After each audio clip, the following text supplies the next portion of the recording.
hand, maintaining discipline, but on the other hand, um, winning the admiration of their soldiers than other officers. Yes, to a certain extent, these qualities can be taught, they can be learned by officers, by junior officers, but there's something more to it than that.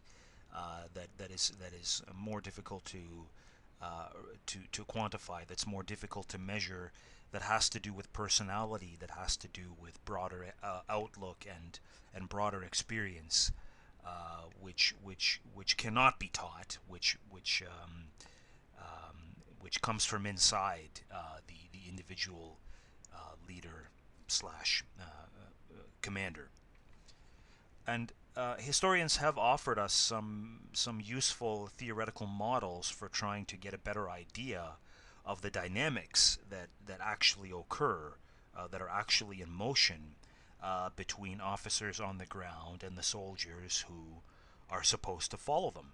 Um, one of these models of understanding how leaders and subordinates relate to each other is found in an older study now of the French army that an American historian published back in the 1990s called Between Mutiny and Obedience. And this was a case study of one division, the 5th Infantry Division, in the French army during the First World War. And what Smith does in this study is try to get a better understanding of how soldiers, ordinary soldiers, related to their superiors by looking at the letters that they wrote home. And the reason that he was able to get a clear, complete, relatively complete picture of these letters is because when soldiers wrote letters, they had to be censored by their immediate superiors before they could be mailed home under normal circumstances, to be sure that no vital information of a military nature was being discussed in the letters. And Smith came across the censorship files, the complete or nearly complete, perhaps, censorship files for the 5th Division, and that gave him a pretty good idea across the division of what soldiers were thinking and saying about the situations in which they found themselves, including with respect to their superiors.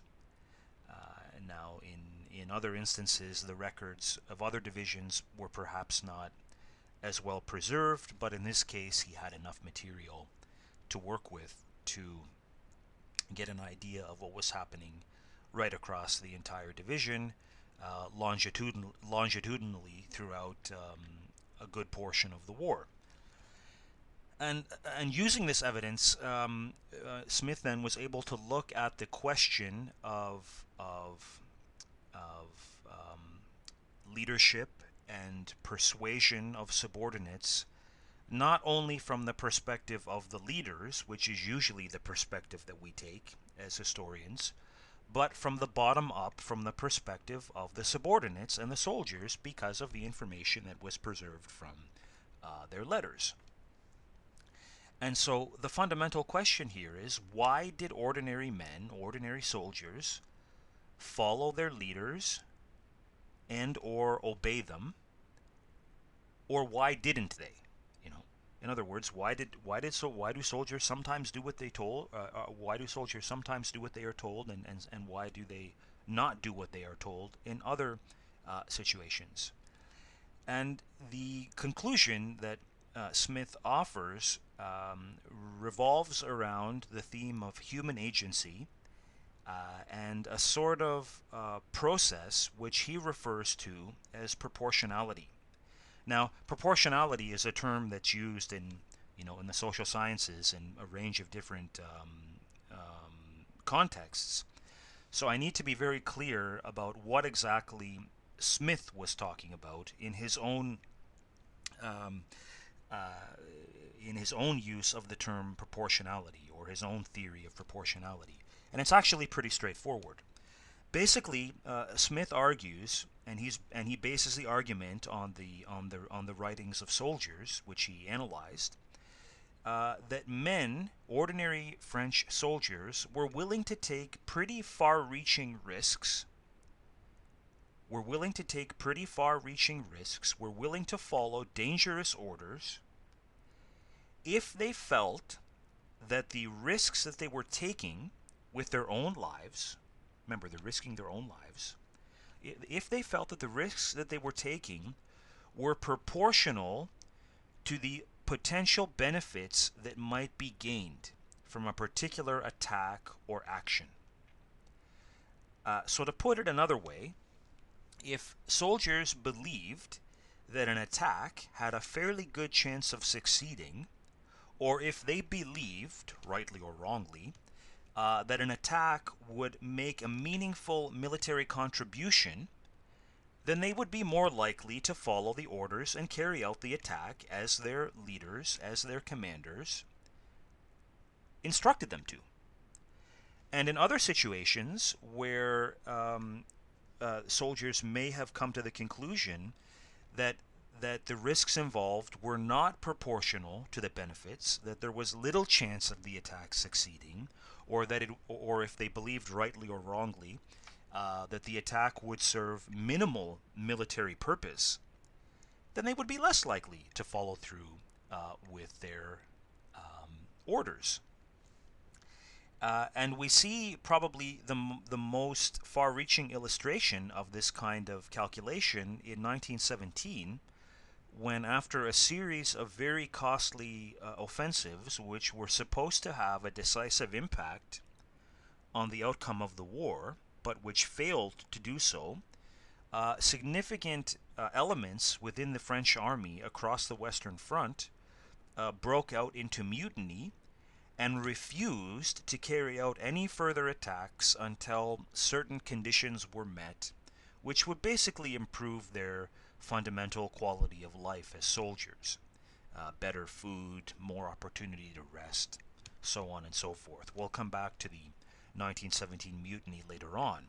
But this seemed to be a sort of macro expression of soldiers engaging in calculations of proportionality when they came to the conclusion, and we're talking here about tens of thousands of soldiers, that for the time being they would refuse to continue fighting until certain basic conditions were met. I think that Smith's argument is fundamentally convincing and probably not all that surprising. It's not all that surprising that soldiers would make these calculations, sort of consciously or unconsciously, that they would carry out orders if they felt it was worthwhile, and that they would maybe not be so meticulous in carrying out their orders if they didn't think it was all that worthwhile. And Smith makes the point, which is actually, I think, sort of profound, that if every single soldier in the First World War had followed every single order to the absolute T, then casualty rates would have been much, much higher than they even were in the event, because you would have had larger numbers of men engaging in much more dangerous activities than they actually did in real life, because in real life soldiers often took measures to limit their exposure to danger when they felt it was necessary to do so. How could this actually happen? Well, it might mean that they would go into an attack, but not really press forward with all that much vigor, and maybe end up going to ground somewhere in the middle of the battlefield, taking shelter in craters and other relatively safe places until the moment kind of passed and the attack petered out. And there were all kinds of other ways that soldiers could avoid danger when they decided that it was a good idea to do so. So then this gives us an idea of how important it was for junior leaders, for junior commanders, to have fairly effective powers of persuasion when it came to convincing soldiers to put themselves in the direct line of fire.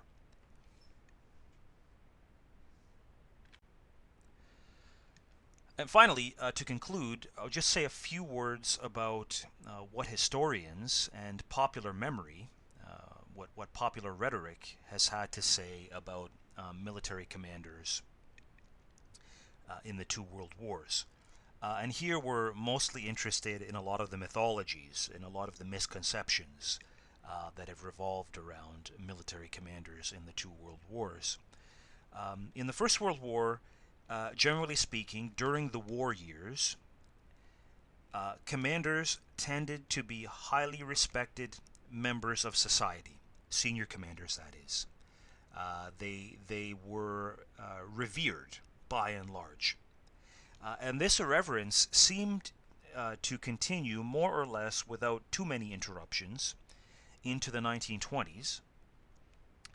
But by the time of the Great Depression, which came in 1929, and the rise of fascism in the late 1920s and the early 1930s, there was more and more cynicism which historians and the general public began to feel toward the senior commanders of the First World War, which was due, at least in part, to the idea that the war had really not been fought for any purpose, because the post-war world had not turned out to be a very nice place. And it seemed that the sacrifices that so many soldiers made during the war maybe did not serve any larger purpose after all. And so there was a natural tendency to blame senior commanders of the Great War, men like Field Marshal Douglas Haig, who was the senior commander of the British forces in France and Belgium through most of the war, for what had happened. And the sort of language that was used in Britain, for example, from the 1930s forward, was that the soldiers of the First World War were like lions. They were brave, they were vigorous, they were energetic, but their commanders, senior commanders, men like Haig and those beneath him, were donkeys. They were stupid, they were slow, they were ponderous. They didn't do a very good job. And of course, there were senior commanders who were not very bright and who didn't do a very good job. But this picture that became popular in the 1930s and beyond was really not a very realistic picture, at least as far as the British experience was concerned. It didn't take into account all of the circumstantial challenges that commanders faced as they fought their wars. Interestingly, if we look at the matter from the German side, we find a different mythology that unfolds. German army commanders were held in high reverence during the war and after the war, even though it was senior commanders like Hindenburg and Ludendorff, particularly during the second half of the war, who had followed a military strategy or military strategies which led the nation to complete ruin by 1918. But these commanders, men like Hindenburg and Ludendorff and others, were able to salvage their reputations, their public reputations, by encouraging the myth, encouraging the fantasy that it wasn't their mistakes which cost Germany the war, but in fact it was subversive elements, nebulous subversive elements at home who betrayed them and undermined their moral authority and sabotaged the German war effort. And this was virtually a complete fantasy, because through much of the war, both the left and the right in Germany were largely supportive of the war effort and put a great deal of faith, blind faith even, in senior military commanders. But this idea that it wasn't the commander